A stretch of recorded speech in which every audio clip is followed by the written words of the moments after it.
Good morning, good afternoon, and good evening. My name is Sir Meerkat, and welcome back to the Motor Meerkat channel. Now today, you might notice I'm in a little bit of a different location. I have moved from my house in Surrey back up to Cardiff for my third year of university, so you're going to be seeing this background a lot more in future videos. So I hope you do really like it, and I hope you also really like this little new addition. I've got a blue Yeti now. Well, it's a black blue Yeti. That doesn't really make any sense. So yeah, hopefully, I think I've managed to get the audio settings about right now. It's probably a little bit off still, so any constructive criticism in the content or ways to make it better will be much appreciated. But yeah, you may recall that a couple of months ago, I made a video detailing who actually sponsors the McLaren team for 2020. And since we have all these unfortunate goings on at Ferrari at the moment, many people are calling for Binotto to be sacked. The strategists are continually making really good decisions, aren't they? And the Ferrari is generally slower than a Surrey Girls Fiat 500. And with the calamitous state that Ferrari team is in this year, we often forget that they are actually the team that gets the most sponsorship money by a mile. Tom actually stated in his video about the most expensive Formula 1 sponsors that Ferrari were in fact paid $255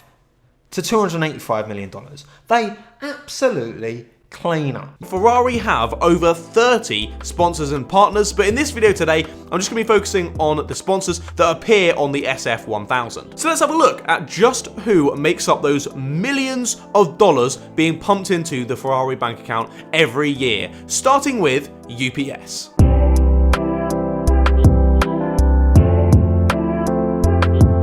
UPS, or the United Postal Service, is an American multinational package delivery and supply chain management company. God, that's a mouthful. Their logo was first seen on the side pod of the 2013 car and can still be seen on the same place on today's car. Now, James E. Casey founded the company in 1907 in Georgia, USA. And over the 113 years of operation, they've continued to expand their services. They now cater for the necessity of worldwide parcel delivery. In 2018, their revenue was $71.9 billion.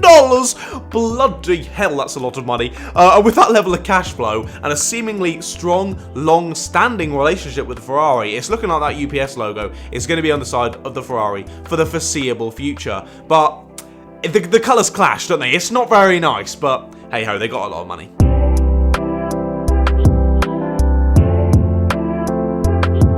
Now, Ray-Ban is an American-founded Italian brand of luxury sunglasses and eyeglasses created in 1936 by the American company Bausch & Lomb. And they're obviously mainly known for the aviators that they created, famously worn by Tom Cruise in Top Gun.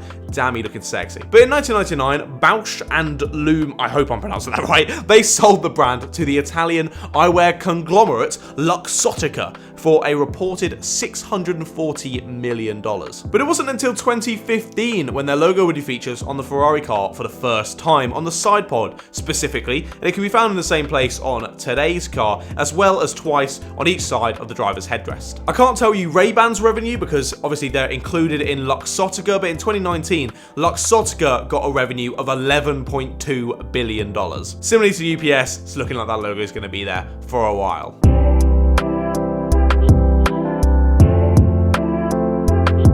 And for the third of the largest sponsors on the SF1000, we have Shell. Now, Shell obviously produces fuels, petrol for the Ferrari car. The company was founded in 1908 and have their headquarters at One Shell Plaza in Houston, Texas. Shell is the market leader in sort of gas stations. They have approximately 25,000 gas stations in the US alone. And their logo can be seen on the Ferrari all the way back on the side pod of the 1996 car. And it's been on every Ferrari ever since. And on the SF1000, you can see their logo on the side pod, the front wing, the airbox, and on the rear wing, accompanied by their V-Power fuel brand name. And the most recent revenue I could find was 2016, where they made $37.4 billion. So again, I reckon these three top brands with loads of cash are going to stay on that side pod of the car for the foreseeable future.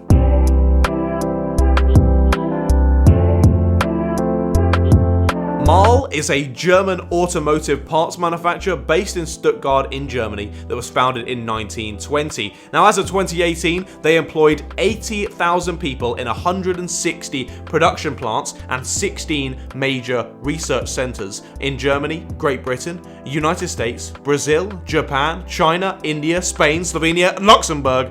That's quite a few. Their logo was first seen on a Ferrari car in 2013 and is still seen in the same place on the 2020 car on the side of the rear wing. And Marl's revenue for 2018 was $14.9 billion. I think you're starting to see where all this money is coming from to Ferrari.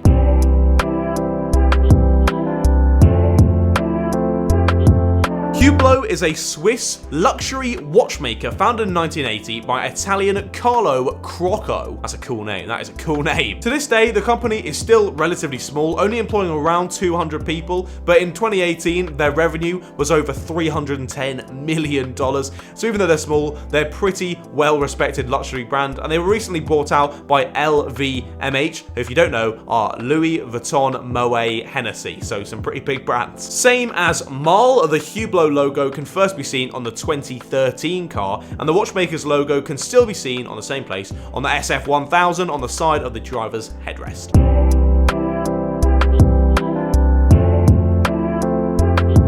Now, OMR, this was a very difficult company to find because, as you can see with their logo on the side of the car, it doesn't spell OMR. That logo is O-R. I'm sorry, it just is. Can you make your logo a bit better, please? Because Jesus Christ, that took me a long time to find.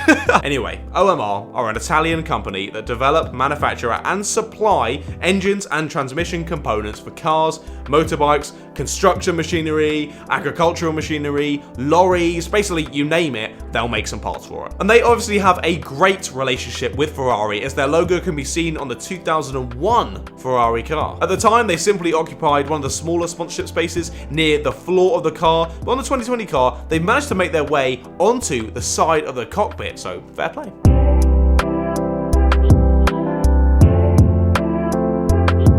Now, Weichai, I have no idea how to pronounce this, but I'm going to go with Weichai.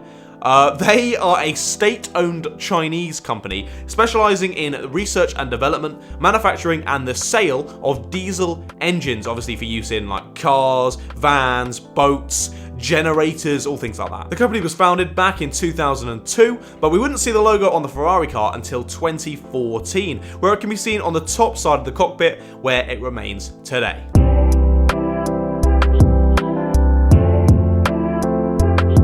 Now for our final big brand, I'm not sure if it's Kaspersky or Kaspersky.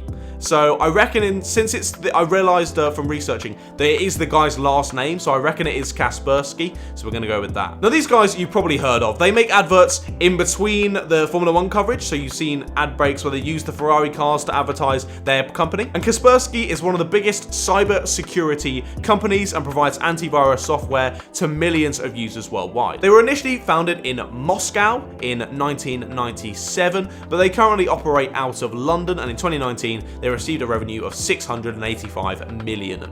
They basically run most of the computer side of the Ferrari team, and that integration with the team has allowed for their logo to be basically splurged all over the front wing of the SF1000. In some photos, it shows their logo like once or twice, other ones it's on there like 5 times. But now we move on to the quickfire sponsors. Ferrari have so many smaller sponsors down near like the floor of the car that we're just going to run through them at a rapid pace. So let's get into it. VistaJet is an aviation company. Polaris manufacture motorcycles, snowmobiles, ATVs, and golf buggies. Brembo manufacture brakes for high-performance cars. NGK makes spark plugs. Experis specialize in cybersecurity. Morelli manufacture components for cars. SKF make bearings, seals, and lubrication systems with vehicles. And Invor produce computer software. Bloody hell, that was a lot. Jesus. But there we are. Those are the...